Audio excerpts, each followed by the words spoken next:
else out there. So I am a very concerned citizen. And I'm asking that everybody be concerned. I'm trying to win the hearts and minds of the regular Joe, average Joe, and the police, the law enforcement, all of you. All the agencies, the FBI, the CIA, the TSA, I don't care you, NSA, I don't care who you are. Okay, but I'm trying to win your heart and mind. Because we've all got to work together here. And people in places of authority, they particularly have to, stand up, because this is where we can really see some changes. And I'm sorry if I come across like a rageaholic, but I tell you, sometimes I reach my wit's end. I mean, I pray to God every day. I'm just looking for a semblance of change. I'm just dying for the worm to turn. I am frustrated. I am agitated. But I'm not a threat. I'm non-violent. But I just do want to sting the ears of evildoers. And any of those that would say, hey, you know what? Just shut up, man. You got it so good in America. Just, shut up. Why don't you just go move? You don't love it or leave it. They were going to tell me that when I remember what America used to be like 50 years ago. Okay, I remember when there was a semblance of social economic hope in this country, that this disparity could be turned around with simple things like the things JFK tried to give us, like sound currency. Okay, that was backed by accountability, checks and balances, through people saying, where's the progress? Let's ask those simple questions. What do you mean, the price of housing is going up? Haven't our guys been productive? No, they're out there being very productive. We've got more surplus housing in America than ever before in history. So don't you try to, this is mathematic again. Okay? You're not going to blame labor.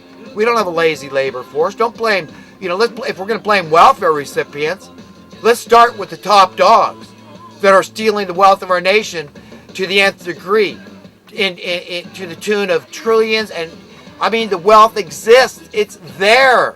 It's in the stuff. It fundamentally and first and foremost, a willing workforce. And who can argue that we don't have a willing workforce? Of course we do. People love to work. They want to serve. They want to be relevant. They want to help. They want to be productive members of their society, their community. They want to be appreciated. It's an innate instinct. And so whose fault is it? Why do we have poverty exploding? Why do we have this ever-increasing wealth disparity? Because we've got unsound currency, and it's intentional, it's deliberate, it's a mathematical gobbledygook of an equation that will never have the correct answer, because it's designed that way. So we've got the Republicans doing it one way, with Reagan with his trickle-down economics. The guy was, Bush 43 was village idiot number one, or and Reagan was village idiot number two. These people don't know what the hell they're doing.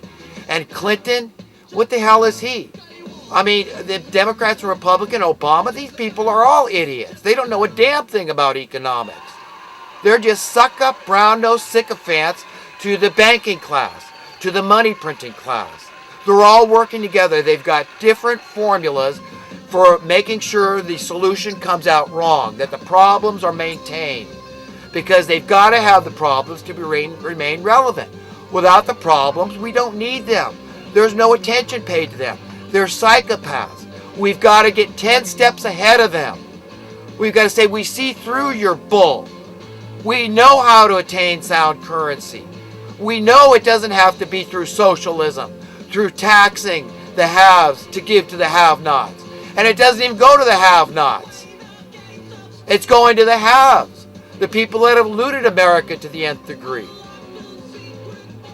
It's not even going to the poor. Sick, man. So, you know what? It may not seem like I'm trying to be attractive, but I am. I'm trying to be attractive by telling you, look, I've got a heart, mind, and spirit and soul, and I refuse not only not to sell those things, those beautiful, visible qualities that God loves me for, and I love Him for, and I thank Him for giving me the wherewithal to speak out, to be a good human being, and a good American, and utilize my First Amendment. And it does feel good. It feels good to be somebody. You know, to give a damn, to really love my fellow human being, and say, you know what, I'm going to strive for justice. I'm not going to fight against the things that are necessary suffering. For example, right here locally, in the town of Paradise, about 20 minutes away from here, 20 miles or so, a couple of people died. A tree came down in these high winds and crushed a woman in her car, killed her, an elderly woman. And a younger man in his 20s was killed sleeping in his house. A tree came down and crushed him while he was sleeping. This is an example of necessary suffering. So those things do exist. This cold is miserable cold. I detest the cold with a passion. But I don't blame anybody. It's necessary suffering. I take it to God. And I say, why? Why, if you're so all-powerful? You know, why do you allow this? If you could make it a perfect, 75 to 80 degrees, 24/7, 365 days a year, then why don't you do it? Okay? And that day is coming, at the renewal of all things. You know, the farmers aren't going to worry about, this 800 days of cold weather we need for the fruit trees to bud. All that stuff will be changed. Everything will work. Perfect climate. It's coming. Good is coming to this earth. Okay, so there will be no more human suffering. Diseases, there's an example of necessary human suffering, because we all know we're mortal. We're born into a body of death, and something's going to get us. If an accident doesn't get us, then a disease is going to get us. It's a simple fact of old age. So there are some examples of necessary human suffering. So I'm not trying to fight, I'm not kicking against the goads. Okay, I know the difference between necessary and unnecessary suffering, and I want you to understand it. I don't want you to let the system brainwash you, indoctrinate you, and conflating these factors so that you can understand the difference. You must understand that so much unnecessary, suffering, maiming, and death is caused by unnecessary suffering at the hands of this merciless gaggle of thugs. Okay, these mean people, that's what they are, that do want to depopulate the earth. Birth rates are down because of social economic disparity and despair.